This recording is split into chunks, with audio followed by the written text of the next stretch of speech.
for joining our September 14th PZM Essentials webinar. Today we'll be reviewing the Growing Degree Day chart within Profit Zone Manager. I first want to introduce myself.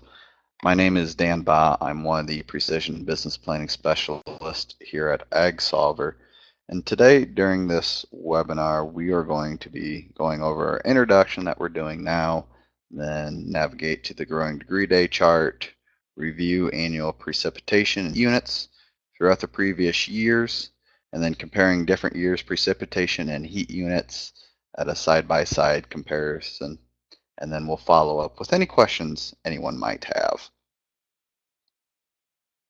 Before we do begin, I want to mention that we are in Q&A mode. So if you have a question, please type in your question in the chat box below. You can see my contact information.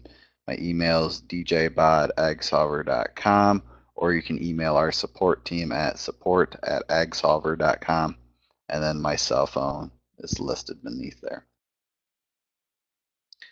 We'll go ahead and hop into Profit Zone Manager. So what we're going to do, we're going to navigate to the Growing Degree Day chart in the Buildings field.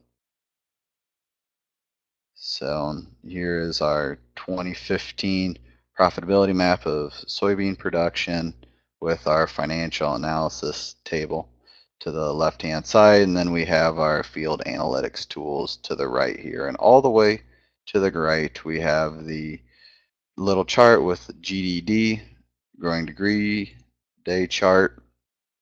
We pull that up, and then you can see our growing degree days with a line representing our heat units along with the precipitation totals for each month. So the first thing that I like to do is enter in our specific planting date. So for this field, we planted on May 4th for soybeans, and you can see how the planting date changes the precipitation and then the heat units throughout the year. And here we're looking at 2015. And so you can see in 2015 for us, we were wet in May and June, and then things started to even out and dry down. So, and this is a nice review of the previous year if we want to compare, say, 2012. So the year of the drought for us here in Northeast Iowa, we see that we had limited rainfall throughout the year up until October, but we had above average heat units. And this is a nice comparison where we can go back 3, 4, 5 years and see, all right, why did we only produce 70 bushel corn in 2012?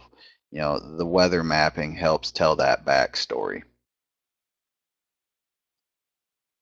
So, and we have years for 12, 13, and 14 for this field. The years are correlated to how many actual production scenarios we have within the field.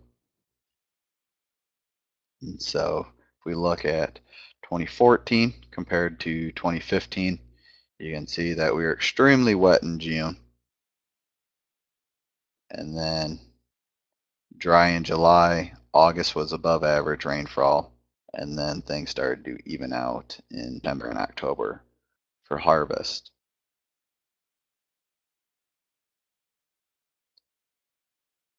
So, and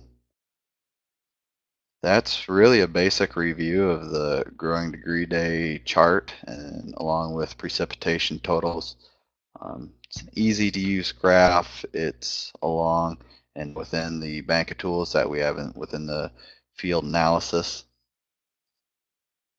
So now I'd like to open it up and see if anyone has any questions. While we're waiting for questions, I do want to mention that we have our webinar at 11 o'clock today, which is our intermediate planning webinar, which is we'll be going over seed treatment for sudden death syndrome. And so that's at 11 o'clock. And I also want to mention that once this webinar is completed, it will be posted on YouTube. So you can go back and review this webinar and see how we got to the growing degree day chart along with the explanations of all of the matrix within that.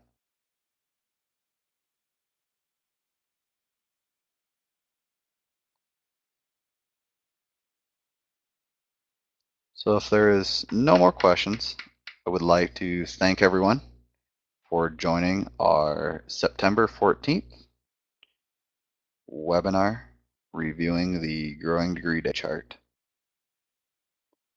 Thank you.